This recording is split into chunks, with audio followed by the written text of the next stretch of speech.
দর্শক, আমি যমুনা আইডিসকে শুরুতে জানিয়ে দেব শিরোনামগুলো। লেবাননে হামলা জেরে নেতানিয়াহুর সঙ্গে তীব্র বিবাদ ট্রাম্পের, ফোনালাপে অকথ্য ভাষায় গালাগাল, ইরানের সাথে আলোচনা ভেস্তে যাওয়ার শঙ্কা। মার্কিন প্রেসিডেন্টের তৎপরতায়ও থামেনি ইসরায়েল হিজবুল্লাহ সংঘাত, যুদ্ধবিরতি কার্যকরে সম্মত হওয়ার পরও পাল্টাপাল্টি হামলা চালাচ্ছে দুপক্ষ। বিধানসভা নির্বাচনে ভরাডুবির পর ভাঙনের শঙ্কায় তৃণমূল কংগ্রেস, বহিষ্কার আর পদত্যাগে বিশৃঙ্খলা। মমতার ডাকে সাড়া দিচ্ছেন না বিধায়করা।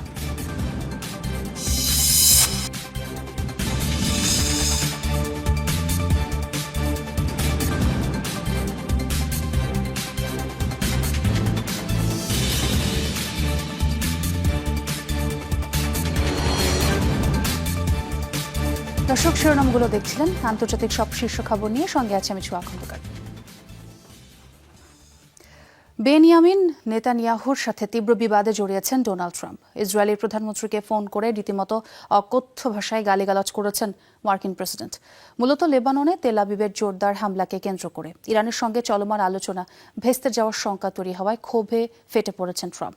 নেতানিয়াহুর কারণে মধ্যপ্রাচ্যে বিপদে পড়ছে যুক্তরাষ্ট্র, এমন কথা বলেছেন মার্কিন প্রেসিডেন্ট। ইরানের সাথে সমঝোতার দ্বার প্রান্তে যুক্তরাষ্ট্র। প্রেসিডেন্ট ডোনাল্ড ট্রাম্প যখন বারবার এমন কথা বলছেন, তখন লেবাননে আরও তীব্র হয়েছে ইসরায়েলের হামলা। দক্ষিণাঞ্চলের সীমান্ত এলাকা ছাড়িয়ে আরও ভেতরে প্রবেশ করেছে সেনারা, দখল করেছে নতুন নতুন এলাকা। এমন পরিস্থিতিতে ক্ষুব্ধ ইরান জানিয়ে দিয়েছে যুক্তরাষ্ট্রের সাথে আর শান্তি আলোচনা নয়, সমঝোতার কাছাকাছি গিয়েও ভেস্তে যাওয়ায় শঙ্কায় চরম ক্ষেপেছেন ডোনাল্ড ট্রাম্প। আর সে ক্ষোভ ঝেড়েছেন নেতানিয়াহুর ওপর, সতর্ক করেছেন কড়া ভাষায়। কেবল তাই নয়, ফোন কলে ইসরায়েলি প্রধানমন্ত্রীকে রীতিমতো অকথ্য ভাষায় গালাগাল করেছেন, এমন বিস্ফোরক তথ্য জানিয়েছে মার্কিন গণমাধ্যম এক্সিওস। জানা গেছে, উত্তপ্ত ওই কথোপকথনে নেতানিয়াহুকে উন্মাদ বলে সম্বোধন করেছেন ট্রাম্প। বলেছেন তার পদক্ষেপ শুধু ইসরায়েলকেই নয়, মধ্যপ্রাচ্যে যুক্তরাষ্ট্রের অবস্থানকেও বিপদের মুখে ফেলছে। মার্কিন কর্মকর্তাদের বরাতে এক্সিওস জানিয়েছে, সোমবারের ফোনালাপে ট্রাম্প অভিযোগ করেছেন লেবাননে ইসরায়েলের সামরিক পদক্ষেপ প্রয়োজনের তুলনায় অনেক বেশি আক্রমণাত্মক হয়ে উঠেছে এবং এতে আন্তর্জাতিক অঙ্গনে ইসরায়েলের প্রতি ঘৃণা আরও বাড়ছে। ফোনালাপের পরপরই আশাবাদী বার্তা দেন ট্রাম্প। লেবাননে আর অগ্রসর হবে না ইসরায়েলি সেনারা, হামলা চালাবে না হিজবুল্লাহ। তবে ডোনাল্ড ট্রাম্প হুমকি থামকি দিয়ে আগ্রাসী নেতানিয়াহুর লাগাম কতটা টানতে পারবেন তা নিয়ে সংশয় রয়ে গেছে অনেক বিশ্লেষকের। অস্মিতা বিশ্বাস, যমুনা নিউজ। মার্কিন প্রেসিডেন্ট ডোনাল্ড ট্রাম্পের তৎপরতার পরও পাল্টাপাল্টি হামলায় উত্তপ্ত ইসরায়েল লেবানন সীমান্ত। মঙ্গলবার সকাল থেকে দফায় দফায় বোমা বর্ষণ, ড্রোন হামলা চলছে দুপক্ষের টার্গেটগুলোতে। এর আগে লেবানন কিংবা গাজায় ইসরায়েল রেড লাইন অতিক্রম করলে নতুন ফ্রন্টে যুদ্ধ শুরুর হুঁশিয়ারি দেয় ইরান। এমন হুমকির পর ইসরায়েল হিজবুল্লাহ দুপক্ষের সাথেই আলোচনা করেন ডোনাল্ড ট্রাম্প। জানান, সাময়িক যুদ্ধবিরতি কার্যকরে রাজি উভয় পক্ষ। থামছেই না ইসরায়েলি হামলা, মুহুর্মুহু বোমাবর্ষণে ধ্বংসযজ্ঞের পরিধি আরও বাড়ছে দক্ষিণ লেবাননে। মঙ্গলবারও সীমান্তবর্তী নাবাতিয়ে, টায়ার সহ বিভিন্ন শহর ও গ্রামে অভিযান চালায় ইসরায়েল। জবাবে ইসরায়েলের উত্তরাঞ্চলে আইডিএফ সেনা ও ট্যাঙ্ক লক্ষ্য করে দফায় দফায় হামলা চালায় হিজবুল্লাহ। একাধিক গ্রাম নিশানা করে ছোড়ে ড্রোন, নিক্ষেপ করে গোলা। লেবানন থেকে ছোড়া দুটি রকেট ভূপাতিতের দাবিও করে তেল আবিব। এর আগে ইসরায়েল লেবানন উত্তেজনা কমাতে তৎপরতা দেখান মার্কিন প্রেসিডেন্ট ডোনাল্ড ট্রাম্প। জানান, ইসরায়েলি প্রধানমন্ত্রী বেনিয়ামিন নেতানিয়াহু এবং হিজবুল্লাহ দুপক্ষের সাথেই যোগাযোগ হয়েছে তার। দাবি করেন, বৈরুতে নতুন করে স্থল সেনা না পাঠাতে রাজি তেল আবিব। হামলা বন্ধে সম্মত হিজবুল্লাহ। প্রধানমন্ত্রীর কার্যালয় থেকে প্রকাশিত বিবৃতিতে কথোপকথনের বিষয়টি নিশ্চিত করে ইসরায়েলও, তবে শর্ত দেয় দক্ষিণ লেবাননে পরিকল্পনা মাফিক কার্যক্রম অব্যাহত রাখবে আইডিএফ সেনারা। এর আগে লেবানন ও গাজায় চলমান ইসরায়েলি আগ্রাসন নিয়ে কঠোর হুঁশিয়ারি দেয় তেহরান। জানায়, তেল আবিব রেড লাইন অতিক্রম করলে তা নতুন ফ্রন্টে সরাসরি যুদ্ধের দিকে নিয়ে যেতে পারে। এছাড়াও যুক্তরাষ্ট্রের সাথে চলমান কূটনৈতিক প্রচেষ্টা ভেস্তে যাবে এবং হরমুজ প্রণালী নিয়েও কঠোর অবস্থানে যাবে তেহরান। ওই সতর্কবার্তার পরই ইসরায়েল ও হিজবুল্লাহর মধ্যে সমঝোতার চেষ্টা করেন ডোনাল্ড ট্রাম্প। অনিক রহমান, যমুনা নিউজ। এবার জাতিসংঘের নিরাপত্তা পরিষদে লেবাননে ইসরায়েলের হামলার বিরুদ্ধে নিন্দা জানালো সদস্য দেশগুলো। একমাত্র বিরোধিতাকারী ছিল যুক্তরাষ্ট্র। ফ্রান্সের প্রেসিডেন্টের অনুরোধে সোমবার জরুরি বৈঠক ডাকা হয় নিরাপত্তা পরিষদে। এ সময় লেবাননের ওপর চলমান ইসরায়েলি আগ্রাসনের উদ্বেগ জানায় সদস্য দেশগুলো। জাতিসংঘের নিরাপত্তা পরিষদের ১৭০১ নম্বর প্রস্তাব লঙ্ঘনের বিষয় নিয়েও আলোচনা হয় সভায়। তবে বৈঠকে ভিন্ন সুর শোনা যায় যুক্তরাষ্ট্রের কণ্ঠে। ইসরায়েলের ওপর হামলা বন্ধ ও ইরানের হস্তক্ষেপ বন্ধই হবে সমাধানের পথ দাবি করেন মার্কিন রাষ্ট্রদূত। লেবানন ইস্যুতে শিগগিরই ওয়াশিংটনে আরেক দফা আলোচনায় বসবে নিরাপত্তা পরিষদের সদস্য দেশগুলো।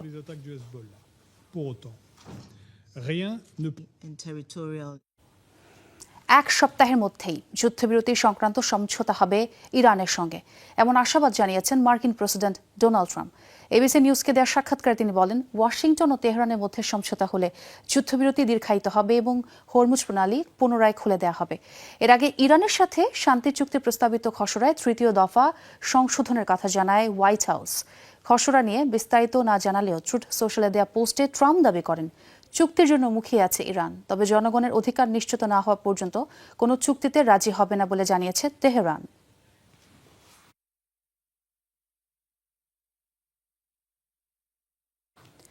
পারস্য উপসাগরে ইরাকের একটি কার্গো জাহাজে হামলা চালিয়েছে ইরান। দুই দেশের গণমাধ্যমে জানিয়েছে এই তথ্য। সোমবার ইরাকের কাসর বন্দরের কাছে আক্রান্ত হয় মালবাহী জাহাজটি।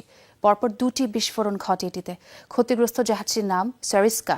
ইরাকি কর্মকর্তারা জানিয়েছেন, ড্রোন হামলার কারণে দ্বিতীয় বিস্ফোরণটি ঘটে। এতে আগুন লেগে যায় জাহাজে, পরে তা নিয়ন্ত্রণে আনা সম্ভব হয়। ইরানের রাষ্ট্রীয় গণমাধ্যমে দাবি করা হয়, অনুমতি ছাড়া তাদের নিয়ন্ত্রিত জলপথ পাড়ি দেওয়ার চেষ্টা করায় হামলা চালিয়েছে আইআরজিসি নৌবাহিনী।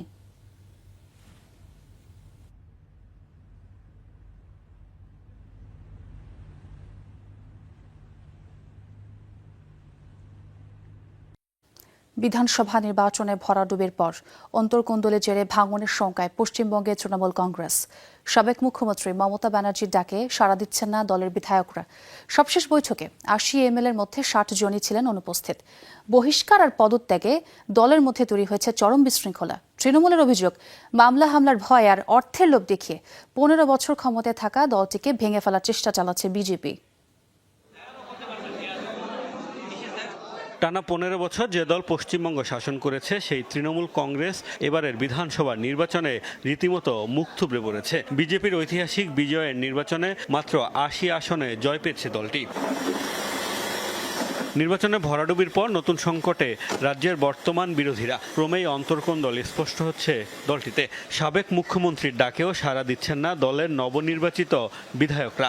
সবশেষ বৈঠকে ৮০ বিধায়কের মধ্যে ৬০ জনই অংশ নেননি। এদিকে পদত্যাগের ধাক্কা সামলাতেও হিমশিম খেতে হচ্ছে তৃণমূল কংগ্রেসকে। নির্বাচনের পর রাজ্যের বিভিন্ন পৌরসভা থেকে পদত্যাগ করেছেন শতাধিক কাউন্সিলর। দলও ছাড়ছেন অনেক নেতা। এরই মধ্যে পদ ছেড়েছেন লোকসভার সদস্য কাকলি ঘোষ দস্তগীর। সবশেষ দলবিরোধী কর্মকাণ্ডের অভিযোগে বহিষ্কার করা হয়েছে দুই বিধায়ক ঋতব্রত ব্যানার্জি ও সন্দীপন সাহাকে। এর আগে নিজ দলের সমালোচনা করে পদ হারান সিনিয়র মুখপাত্র ডক্টর রিজু দত্ত। দলের এই বিশৃঙ্খল পরিস্থিতির জন্য সরাসরি রাজ্যের ক্ষমতাসীন বিজেপিকে দায়ী করছেন মমতা ব্যানার্জি। তার অভিযোগ, প্রশাসনকে ব্যবহার করে হামলা মামলার ভয় দেখিয়ে নেতাদের দল ছাড়তে বাধ্য করা হচ্ছে। অর্থের লোভ দেখানোর অভিযোগও তুলেছেন তিনি। বাড়িতে পুলিশ পাঠিয়ে রাখছেন যাতে তারা বেরোতে না পারে, এবং তাদের পরিষ্কার বলা হচ্ছে, দল ভাঙুন, অমুক লোকের সাথে গিয়ে যোগাযোগ করুন। প্রথম ফোনটা পুলিশ করছে, দ্বিতীয় ফোনটা বিজেপির অফিস থেকে যাচ্ছে। চাপ প্রয়োগের অভিযোগ অস্বীকার করেছে বিজেপি। দাবি, স্বেচ্ছায় তৃণমূলের অনেক বিধায়ক ও এমপি তাদের দলে যোগ দিতে আগ্রহী। ধ্বংস হয়ে গেছে তৃণমূল, এমন দাবিও করেন বিজেপি নেতারা। आप देखिए 4 तारीख रिजल्ट निकलने के बाद ही টিএমসি শেষ হয়ে গেছে। ৪ তারিখে নির্বাচনের ফলাফল ঘোষণার পর থেকেই তাদের কাউকে দেখা যাচ্ছে না। তাদের ২৯ এমপি আর ৮০ এমএলএ রয়েছে, অথচ মমতা ব্যানার্জি একা একাই ঘুরে বেড়াচ্ছেন। দলে মমতা ব্যানার্জির ভাইপো অভিষেক ব্যানার্জির প্রভাব, নির্বাচনে পলিটিক্যাল কনসালটেন্সি ফার্ম আইপ্যাকের ভূমিকায় ক্ষুব্ধ অনেক তৃণমূল নেতা।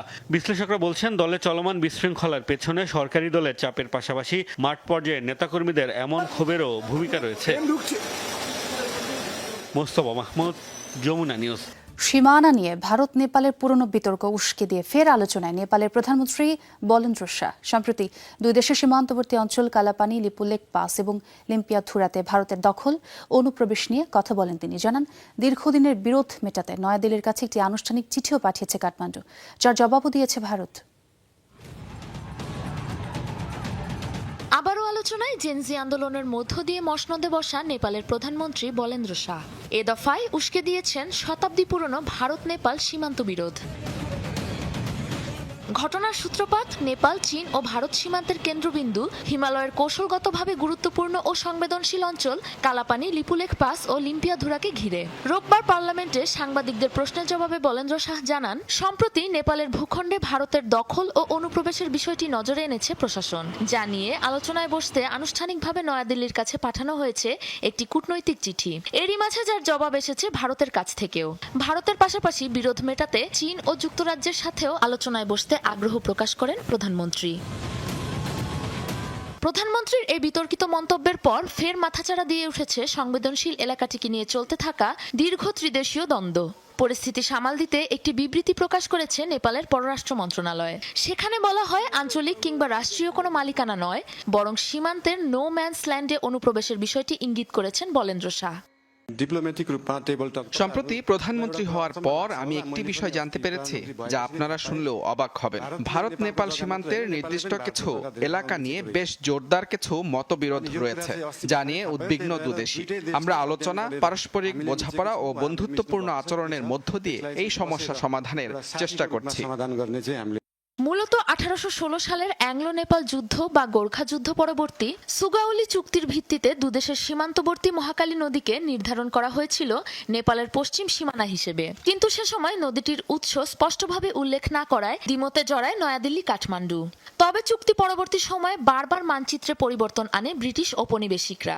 ওই অঞ্চলে ভারতের প্রশাসনিক নিয়ন্ত্রণ থাকায় মহাকালীর উৎস হিসেবে নির্ধারণ করা হয় কালাপানির ঝর্ণাকে। 1947 সালের পর উত্তরাধিকার সূত্রে ওই অঞ্চলের নিয়ন্ত্রণ পায় ভারত। এরপর ভারতের সাথে যুদ্ধে জড়িয়ে চীন তিব্বতের নিয়ন্ত্রণ নিয়ে নিলে কৌশলগতভাবে আরো গুরুত্বপূর্ণ হয়ে ওঠে অঞ্চলটি। তিব্বতের সীমানা ঘেরা হওয়ায় লিপুলেখ পাসে নিরাপত্তা জোরদার করে ভারত। মূলত সীমান্তে নজরদারি, রসদ সরবরাহ, যে কোনো অতর্কিত হামলা সম্পর্কে আগাম সতর্কবার্তা পাওয়ার জন্য ওই এলাকাগুলোর দখল নিয়েছে ভারত। পাশাপাশি বিনিয়োগ করেছে অঞ্চলগুলোর বিভিন্ন অবকাঠামোগত প্রকল্পেও। তিব্বতে ভ্রমণকারী তীর্থযাত্রীদেরও অন্যতম প্রধান রুট এটি। অন্যদিকে ঐতিহাসিক প্রমাণের ভিত্তিতে এই অঞ্চল নিজেদের বলে দাবি করে আসছে নেপাল। সাবরিনা নুসরাত, যমুনা নিউজ। প্রাণঘাতী ইবোলা ভাইরাসের বিরল স্ট্রেন বুন্দিবুগিও মোকাবেলায় এবার তৈরি হচ্ছে 3টি নতুন ধরনের টিকা। গবেষণা করছে মডার্না, অক্সফোর্ড বিশ্ববিদ্যালয় ও IAVI এর মতো প্রতিষ্ঠানগুলো। ভ্যাকসিন উদ্ভাবনে 3 প্রতিষ্ঠানকে $60 মিলিয়ন অনুদান দিয়েছে আন্তর্জাতিক স্বাস্থ্য সংস্থা CEPI। আগামী 2 থেকে 3 মাসের মধ্যে ক্লিনিক্যাল ট্রায়ালে যেতে পারে নতুন টিকাগুলোর একটি। বর্তমানে ইবোলার 6টি ভ্যারিয়েন্ট রয়েছে, যার মধ্যে তুলনামূলক নতুন আফ্রিকান স্ট্রেইন বুন্দিবুগিও। ইবোলার এই ভ্যারিয়েন্টে সংক্রমিত হয়ে এরই মধ্যে প্রাণ হারিয়েছেন প্রায় 250 জন, আক্রান্ত 1000-এর বেশি। ইউক্রেনের বিভিন্ন শহরে রাতভর ব্যাপক হামলা চালিয়েছে রাশিয়া। প্রাণ গেছে কমপক্ষে 9 জনের, আহত অর্ধশতাধিক। কিয়েভ জানিয়েছে দিনিপ্রো শহরে বোমাবর্ষণে নিহত হয়েছে 5 জন, আহত হচ্ছে আরও 25 জন। রাজধানী কিয়েভেও হয়েছে বড় ধরনের হামলা, প্রাণ গেছে অন্তত 4 জনের। শহরটির মেয়র জানিয়েছেন 2টি বহুতল আবাসিক ভবনে আঘাত এনেছে রুশ ক্ষেপণাস্ত্র। ধ্বংসস্তূপের নিচে অনেকে আটকে পড়ার শঙ্কাও রয়েছে। কিয়েভবাসীকে আশ্রয় কেন্দ্রে অবস্থান করার আহ্বানও জানিয়েছেন মেয়র। রাতে ইউক্রেনের বেশিরভাগ অঞ্চলে বিমান হামলার সতর্কতা জারি ছিল। গত সপ্তাহে এক সতর্কবার্তায় মস্কো বলেছিল রাশিয়া নিয়ন্ত্রিত লুহান্স্কের ছাত্রাবাসে হামলার জবাব দেবে পুতিন বাহিনী। ওই ঘটনায় প্রাণহানির শিকার হয়েছিল 21 জন। এবার বেসামরিক স্থাপনায় ইউক্রেনের ড্রোন হামলাকে অপরাধের নতুন এক অধ্যায় বলে আখ্যা দিয়েছেন রাশিয়ার প্রেসিডেন্ট ভ্লাদিমির পুতিন। সোমবার লুহান্স্কের ছাত্রাবাসে হামলার ক্ষয়ক্ষতি বিষয়ে আলোচনায় বৈঠকে বসেন রুশ প্রেসিডেন্ট। অভিযোগ করেন ঠান্ডা মাথায় এই অভিযান চালিয়েছে ইউক্রেন। প্রতিনিয়তই বেসামরিক নাগরিকরা ক্ষয়ক্ষতির শিকার হচ্ছে বলেও জানান তিনি।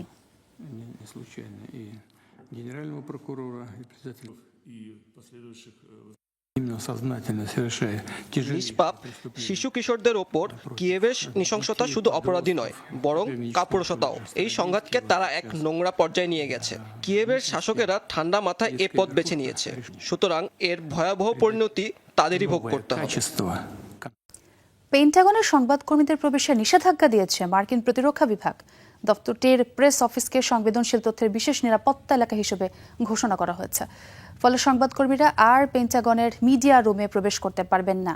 সোমবার বিষয়টি জানিয়েছেন ভারপ্রাপ্ত প্রেস সেক্রেটারি জুয়েল ভালদেজ। দাবি করা হয়, পেন্টাগন প্রেস অফিসে এমন স্পিচ রাইটাররা কাজ করেন যাদের অত্যন্ত সংবেদনশীল সরকারি তথ্যের অ্যাক্সেস রয়েছে। এর আগে গেল মার্চ মাসে পেন্টাগন থেকে সকল সংবাদ মাধ্যমের অফিস সরিয়ে নিতে নির্দেশ দেয় মার্কিন প্রতিরক্ষা বিভাগ। যুক্তরাষ্ট্রের আইওয়া অঙ্গরাজ্যে পারিবারিক বিবাদে জেরে এলোপাতাড়ি গোলাগুলি হয়েছে। প্রাণ গেছে কমপক্ষে 6 জনের। পরে আত্মহত্যা করে হামলাকারীও। নিহতরা সবাই হামলাকারীর আত্মীয়। সোমবার স্থানীয় সময় দুপুরে রাজ্যের মাস্কাটিন শহরে এই ঘটনা হয়। পুলিশ জানায়, পারিবারিক কলহে জেরে 52 বছর বয়সী ওই বন্দুকধারী শহরটির 2টি বাসভবনে হামলা চালায়। এক বাসাতেই পাওয়া যায় 4 জনের মরদেহ। বাকি 2 জন গুলিবিদ্ধ হয়ে প্রাণ হারান আরেক বাড়িতে। নিরাপত্তা কর্মীদের মুখোমুখি হলে গুলি চালিয়ে আত্মহত্যা করেন হামলাকারী। এই ঘটনায় তদন্ত চালাচ্ছে কর্তৃপক্ষ।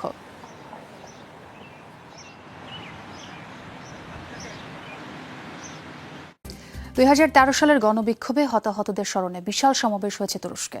দিন গড়াতেই সহিংসতার রূপ নেয় স্মরণসভা। রাজধানী আঙ্কারায় আয়োজন করা হয় এই সমাবেশের। জড়ো হয় শত শত মানুষ। এ সময় সরকার বিরোধী স্লোগান দেওয়া শুরু করে তারা। মিছিল নিয়ে এগিয়ে যেতে চাইলে বাধা দেয় পুলিশ। শুরু হয় সংঘর্ষ। আন্দোলনকারীদের ছত্রভঙ্গ করতে ছোড়া হয় টিয়ার গ্যাস, লাঠিচার্জও করে পুলিশ। 2013 সালে ইস্তাম্বুলের গিজি পার্কে শপিং মল নির্মাণের বিরুদ্ধে শুরু হওয়া আন্দোলন পরিণত হয়েছিল গণবিক্ষোভে। আন্দোলন ছড়িয়ে পড়েছিল দেশ জুড়ে। বিক্ষোভ দমনে পুলিশ অভিযানে ব্যাপক হতাহতের পাশাপাশি গ্রেফতার করা হয়েছিল হাজার হাজার বিক্ষোভকারীকে। 2013 সালে প্রেসিডেন্ট রিসেপ তাইয়েপ এরদোগানের শাসনের বিরুদ্ধে এটি ছিল অন্যতম বড় চ্যালেঞ্জ।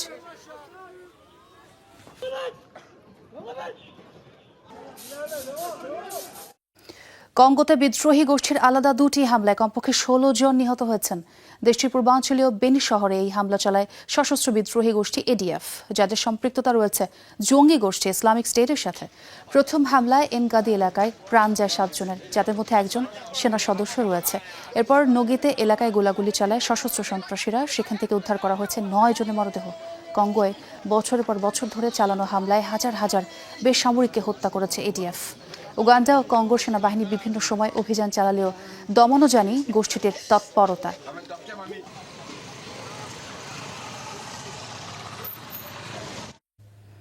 ইন্দোনেশিয়ার রাজধানী জাকার্তার একটি জনবহুল এলাকায় ভয়াবহ অগ্নিকাণ্ডের ঘটনা ঘটেছে। সোমবার স্থানীয় সময় রাত 9টার দিকে নগরের কেবন কৌসং আবাসিক এলাকায় আগুনের খবর পায় ফায়ার সার্ভিস। দ্রুত উদ্ধার অভিযানে নামে তারা। কয়েক ঘন্টা চেষ্টায় নিয়ন্ত্রণে আনা হয় আগুন। কয়েকশো বাসা পুড়ে যাওয়ার খবর মিলেছে। বাস্তুহারা 5 শতাধিক বাসিন্দা। তবে সৌভাগ্যবশত অগ্নিকাণ্ডের ঘটনায় কোনো প্রাণহানির খবর মেলেনি। দগ্ধ বেশ কয়েকজন। এখনো আগুন লাগার কারণ জানা যায়নি। তদন্ত করছে কর্তৃপক্ষ। হঠাৎ শিলাবৃষ্টির কবলে পড়ল যুক্তরাষ্ট্রের কলোরাডো অঙ্গরাজ্য। ভয়াবহ এই দুর্যোগের ফলে অচল হয়ে পড়েছে যোগাযোগ ব্যবস্থা। সোমবার স্থানীয় সময় দুপুরে শক্তিশালী ঝড় আঘাত হানে অঙ্গরাজ্যটির ডেনভার শহরে। সে সাথে শুরু হয় শিলাবৃষ্টি। দ্রুতই সামাজিক যোগাযোগ মাধ্যমে ছড়িয়ে পড়ে ক্ষয়ক্ষতির ছবি। বড় বড় শিলার আঘাতে গাড়ি ও বিভিন্ন ভবনের ভাঙা কাচ দেখা যায় ভিডিওগুলোতে। এতে স্থবির হয়ে পড়ে জনজীবন। এমন প্রতিকূল ও ঝুঁকিপূর্ণ আবহাওয়ার কারণেই সতর্কবার্তা জারি করেছে প্রশাসন। জরুরি প্রয়োজন ছাড়া বাইরে বের না হওয়ারও পরামর্শ দেন তারা।